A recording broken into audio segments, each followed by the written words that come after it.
ব্যাপক উৎসাহ উদ্দীপনার মধ্য দিয়ে আবারও শুরু হয়েছে শিশু কিশোরদের সবচেয়ে বড় প্রতিভা অন্বেষণ প্রতিযোগিতা মার্কস অলরাউন্ডারের চট্টগ্রাম অঞ্চলের অডিশন রাউন্ড।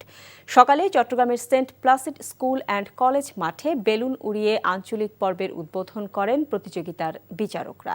উদ্বোধনী অনুষ্ঠানে আবুল খায়ের গ্রুপের ব্র্যান্ড ম্যানেজার ইফতেখারুল আলম বক্তব্য রাখেন। আয়োজকরা জানান, দেশের সম্ভাবনাময় প্রতিভা অন্বেষণে দেশের সব শিক্ষা প্রতিষ্ঠানের প্লে গ্রুপ থেকে দ্বাদশ শ্রেণীর শিক্ষার্থীরা নাচ, গান, অভিনয়, চিত্রাঙ্কন, আবৃত্তি, উপস্থিত বক্তৃতা, গল্প বলা প্রতিযোগিতায় অংশ নিতে পারবে। প্রতিভা অন্বেষণের বড় এ মঞ্চে মার্কস অলরাউন্ডার প্রতিযোগিতার ৩টি গ্রুপে সেরা ৩ অলরাউন্ডারের প্রত্যেকে ১৫ লাখ টাকার শিক্ষাবৃত্তি পাবেন। এছাড়া বিভিন্ন পর্যায়ের বিজয়ীরা ১ কোটি টাকার বেশি উপহার ও শিক্ষাবৃত্তি পাবে বলে জানান আয়োজকরা।